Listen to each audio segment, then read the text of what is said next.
Good morning and welcome back to the Hold Project. Behind me, you'll see a 4L80E. I built this for a extremely patient gentleman, I don't know, a couple months ago, and I've had to go up and do a couple service calls on it. Has some strange issues. Sometimes it'll have third and fourth, sometimes it'll have first and second, sometimes it'll only have second, which is your default limp home mode. It doesn't have any computer software to tell me what the issue is. So after putting a turkey thermometer on the bottom of the pan and getting an external temperature of about 280 degrees, which is way too hot, I asked him to pull it out and we're going to go through it. I have not a clue what we're going to find. I've swapped valve bodies, I've swapped components for valve bodies like solenoids, pressure switches, and it just has a randomized amount of issues. So let's go ahead and tear this thing down. I'll pull like the 230 pan bolts out of it and we'll get right to it.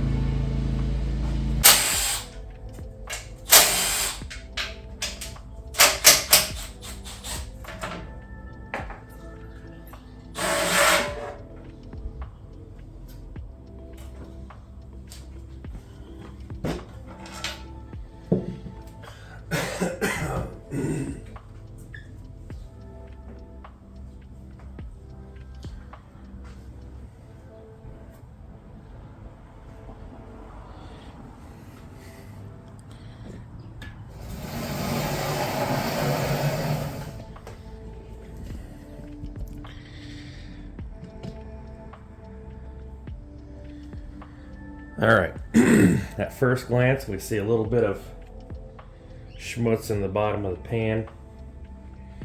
Not a whole lot. That could be attributed to break-in or being broke in. Let's just keep trucking along here. Pull this filter off.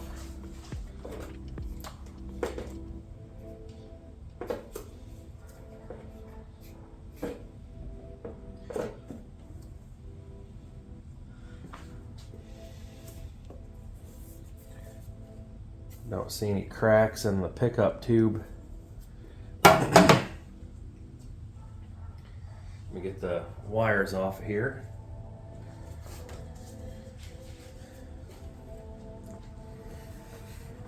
So I did tell you that this doesn't have any electronics. So how it works, it does have electronics. But how it works is, and you can find this on the internet, it's basically what you'd call an electronic manual valve body, where you let the pressure switch do the work for shifting the solenoids and leave the computer completely out of it. What that does is it runs maximum line pressure through the pump. So this thing has a 180 pound spring in it, and it sees all 180 psi all the time, as compared to being regulated by your computer for soft shifts at part throttle. This thing gives you the hard shifts all the time. Look at that, just pulled a wire out of that thing. That's ridiculous.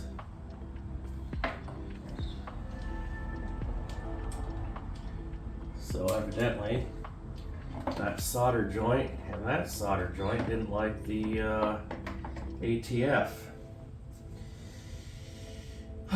So there's partially the problem, or all the problem. It will be in second gear all the time at that point.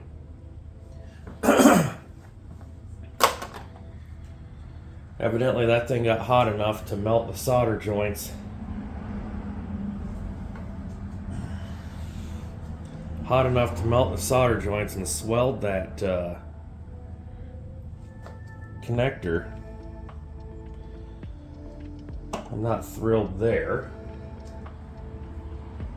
So that would have lent us to only have second gear because that's the default.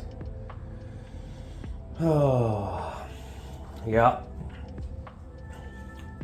So we've got to come up with something here. I'm going to continue to go through this whole thing though. It's worth it to do it. It's out of the car, and we'll do a teardown and see if we find anything else. Okie dokie, next thing we're going to do is we're going to pull the valve body off. We've got a series of 10 millimeter and 8 millimeters. Always do your best to use a 6-point socket if you can, because even though these things look like they're hard, like a criminal that's been in whichever prison you choose, they can be soft if you aren't on them. And yeah, golly, what a disappointment on those solder deals. Uh-oh, speaking of Mustangs, there goes one. Okay, let's go ahead and pop this off. Start over here.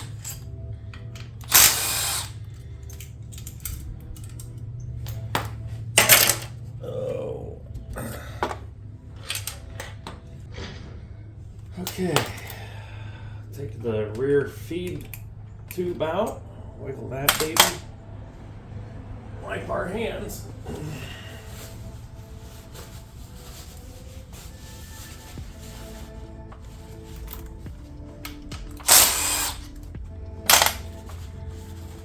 All right, now on to the 8s.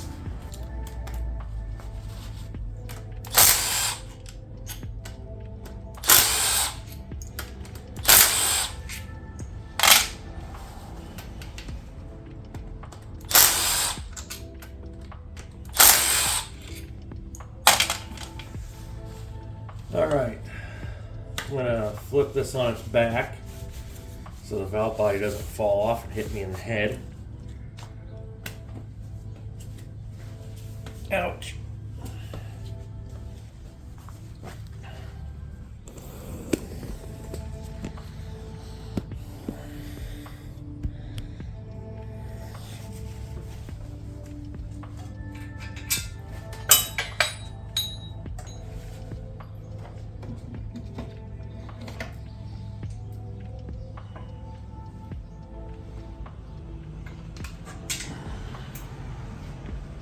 Okay, our last one here.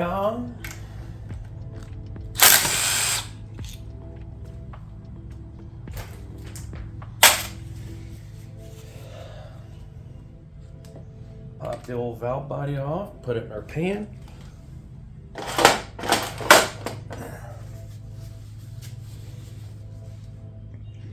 Second gear servo.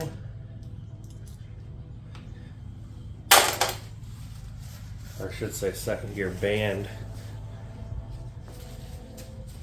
That's the holding band for deceleration.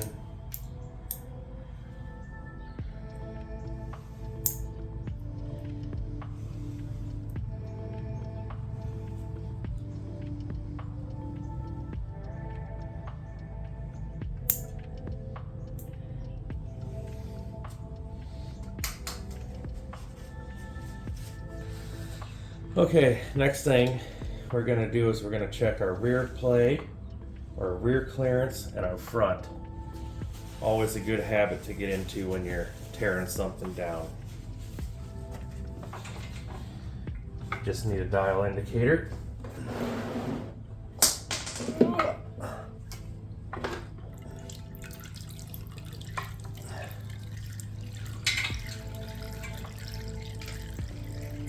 All right, let me get my stuff set up and I'll bring you back. Okay, so here we go. I've got you set up to show you how we're going to measure backlash. I've got my dial indicator contraption set up here. We're clamped on the pan rail, and then we're resting on the output shaft here. I'm set at 0, and then with very little effort, we're showing right about 11, 10 or 11, which is in spec, nothing moved. And when I built this originally, I marked up here, rear, 11 thousandths. So now we'll measure the front. The front can be tricky because it's worded funny, in my opinion. So let's get set up to measure the front, and I'll show you that.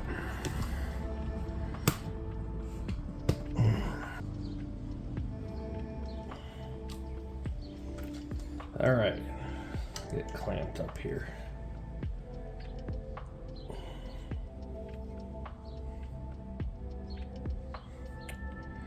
All right, we'll set our 0.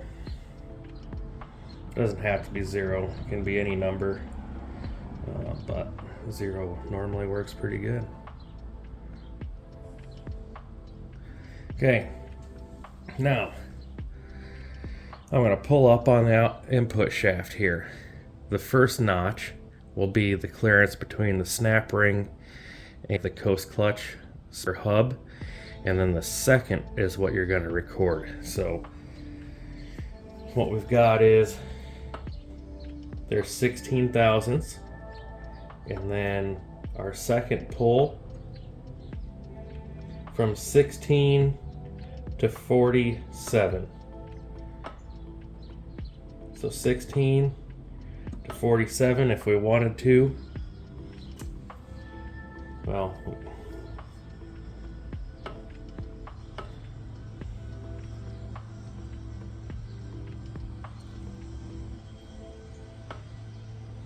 we can pull up to the 0 mark here. Okay, so there's 16 on the other side, come up to 0 and pull. So there's 32. All right. You're going to take your 11 number and subtract that from the 32, and that gives you your front end play. So we have 32 from 11, and we have 21 thousandths of end play there. You're looking for a bigger number than your rear end play. So, all right, let's get these pump bolts out of here. Guess I just loosened them.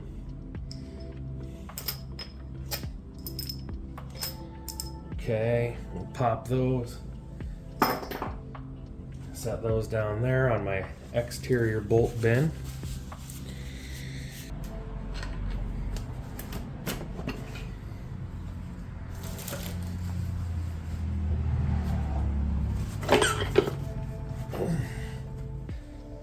Pull out our overdrive, or coast clutch rather. Set that over here. Get my 40.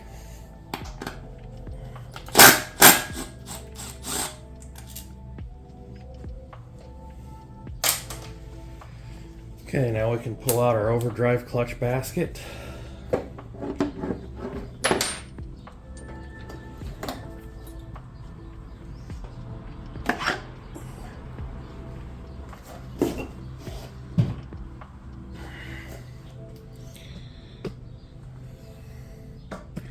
Put you guys right in the heart of the action here. All right, forward drum. Pull that out. There's that beautiful Sonex bearing in there. Next to come out is the direct drum.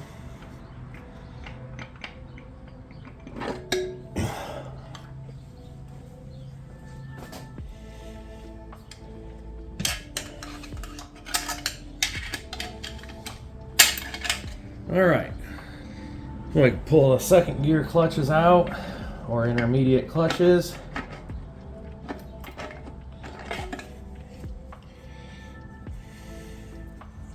And then we've got the center support to come out. Then we need to get our 3/8 12 point and get the center support out of there. and also your fluid port over here, that'll need to come out too, because that interfaces with the center support. So let me zip those things out and I'll bring you back. Okay, here we go. Got our center support bolt out. Got our feed tube pulled out on the other side. Now all we gotta do, these things don't get any lighter. Okay, she's out of there.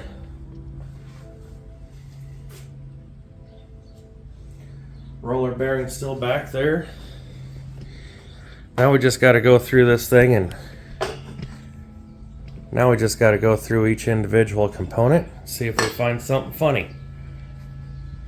All right, let's go through this, give you guys the worm's eye view. So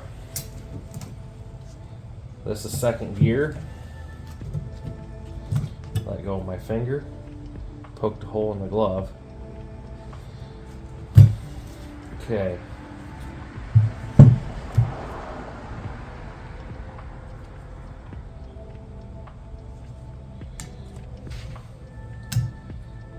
Some indications of some heat building up.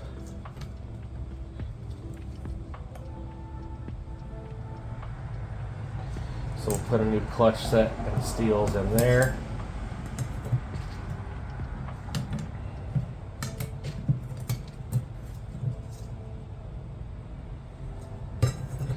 Now this thing only has like, I don't know, a couple 100 miles on it at best.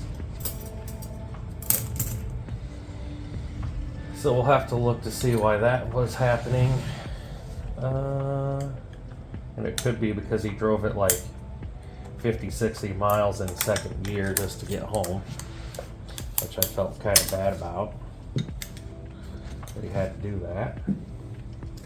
Well, like I said, he's super patient and understands that things happen. So let's see what we got for third gear.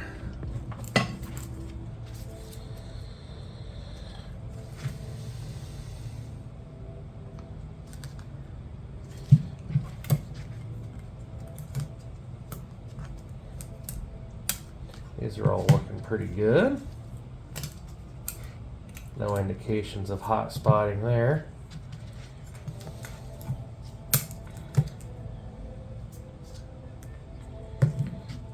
Still don't understand why the tranny fluid is getting so hot in this thing. Of course, it could have been because the bad solders and those butt connectors that we used. The things didn't know what in the hell was going on. Let's look at forward.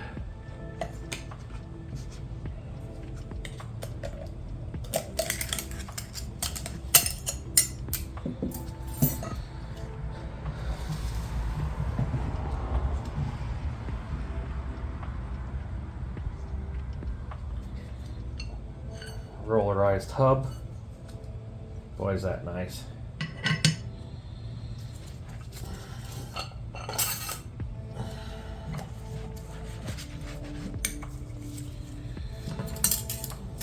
Cushion plate, steel.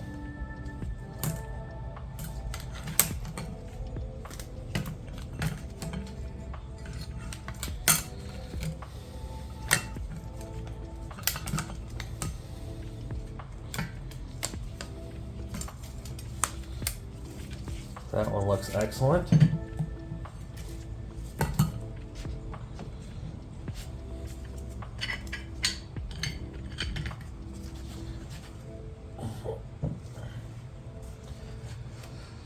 Look at overdrive.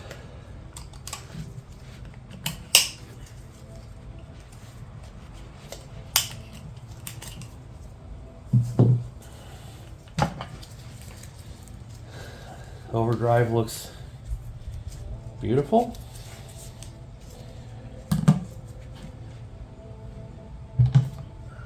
Okay.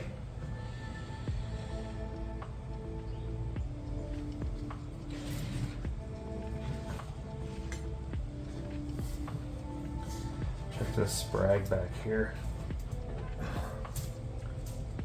Seems to be okay. Locks to the left, spins to the right. Stand up, sit down, fight, fight, fight.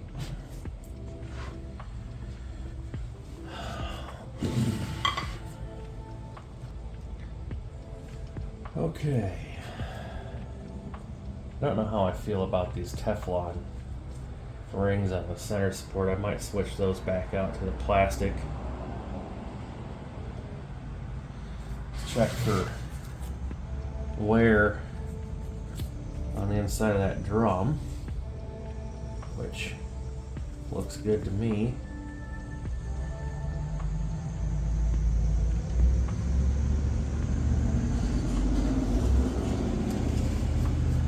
Okay.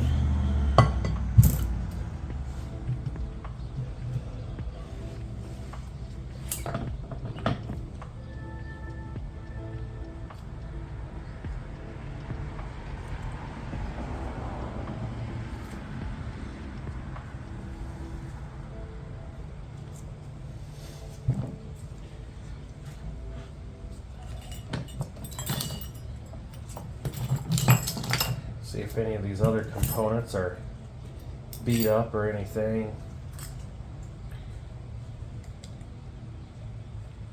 Bearing feels good.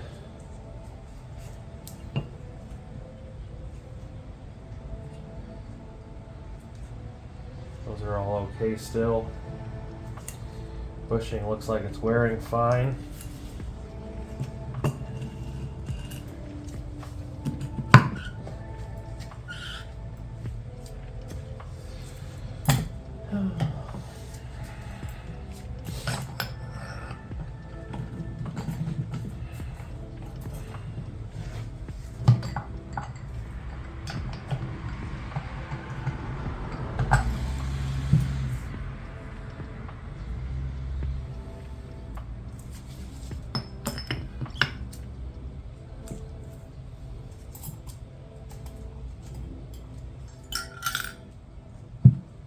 Okay.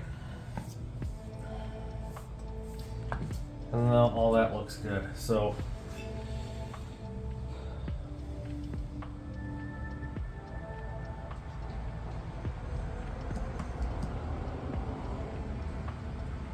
kind of confused. Let me do some more brain things.